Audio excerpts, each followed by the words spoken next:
क्या वाकई मध्य पूर्व एक और बड़े युद्ध की ओर बढ़ रहा है? क्या ईरान की एक चेतावनी पूरी दुनिया के लिए अलार्म है? और क्या डोनाल्ड ट्रंप के अमेरिका की एक छोटी सी गलती पूरे क्षेत्र को आग में झोंक सकती है?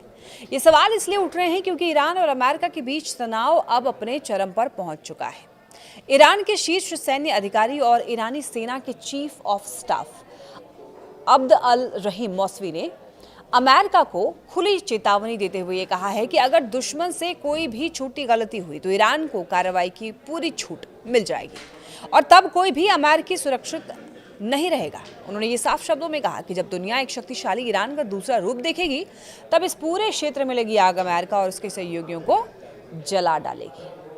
मौसवी ने यह भी दावा किया है कि अगर युद्ध छिड़ा तो क्षेत्रीय प्रतिरोध के पुरुष और महिलाएं मिलकर इस इलाके से बाहरी ताकतों की मौजूदगी को पूरी तरीके से खत्म कर देंगे और ईरानी सशस्त्र बल किसी भी हमले का मुंहतोड़ जवाब देने के लिए पूरी तरीके से तैयार है। ये बयान ऐसे समय में आया है जब अमेरिकी नौसेना ईरान के आसपास अपनी सैन्य तैनाती बढ़ा रही है और राष्ट्रपति डोनाल्ड ट्रंप हाल ही में ये कह चुके हैं कि ईरान वाशिंगटन के साथ गंभीर बातचीत कर रहा है। हालांकि ट्रंप ने सैन्य कार्रवाई की संभावना से भी ये साफ इनकार नहीं किया है। यानी एक तरफ बातचीत की बात हो रही है तो दूसरी तरफ देखिए जंग की तैयारी भी जारी है।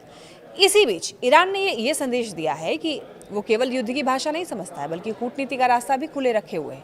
ईरानी विदेश मंत्रालय की प्रवक्ता इस्माइल बगाई ने यह कहा है कि अमेरिका के साथ तनाव कम करने के लिए अलग अलग कूटनीतिक जो प्रक्रिया है उस पर विचार किया जा रहा है। आने वाले दिनों में सकारात्मक नतीजों की उम्मीद भी की जा रही है। उन्होंने ये भी बताया कि तुर्की, मिस्र और कतर जैसे क्षेत्रीय देशों दोनों ही पक्षों के बीच में संदेशों के जरिए मध्यस्थता कर रहे हैं और विभिन्न बिंदुओं पर चर्चा हो चुकी है।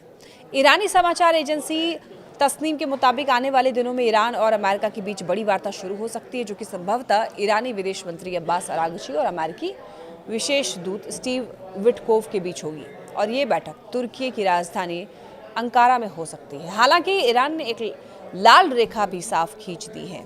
अरागची पहले ही कह चुके हैं कि ईरान निष्पक्ष और समान बातचीत के लिए तैयार है, लेकिन धमकियों की छाया में नहीं, और ईरान का मिसाइल कार्यक्रम और उसकी रक्षात्मक क्षमताएं किसी भी तरीके की बातचीत का हिस्सा नहीं होगी। उन्होंने अमेरिका पर यह आरोप भी लगाया है कि वो गलत सूचनाओं के आधार पर फैसले ले रहा है, जबकि क्षेत्रीय स्थिरता के लिए ईरान के साथ समझौता किया जा सकता है। दूसरी तरफ देखिए, ट्रंप प्रशासन ईरान के परमाणु कार्यक्रम और क्षेत्रीय तनाव को लेकर के बातचीत की इच्छा जता चुका है और ट्रंप खुद कह चुके हैं कि ईरान गंभीरता से बात कर रहा है, लेकिन असली सवाल अब भी बना हुआ है, क्या ये चेतावनियां सिर्फ दबाव बनाने की रणनीति है या वाकई दुनिया एक बड़े टकराव के बेहद करीब खड़ी है? क्योंकि इतिहास गवाह है, जब कूटनीति और बंदूकें एक साथ चलने लगती है तो एक छोटी सी चिंगारी भी पूरे क्षेत्र को युद्ध की आग में झोंक सकती है। लेकिन अब आने वाले दिन ही तय करेंगे कि ईरान और अमेरिका बातचीत की मेज पर बैठकर तनाव कम करते हैं या फिर दुनिया एक बार फिर से मध्य पूर्व में एक ऐसे संघर्ष की गवाह बनती है जिसकी कीमत सिर्फ दो देश नहीं बल्कि पूरी दुनिया चुकाएगी।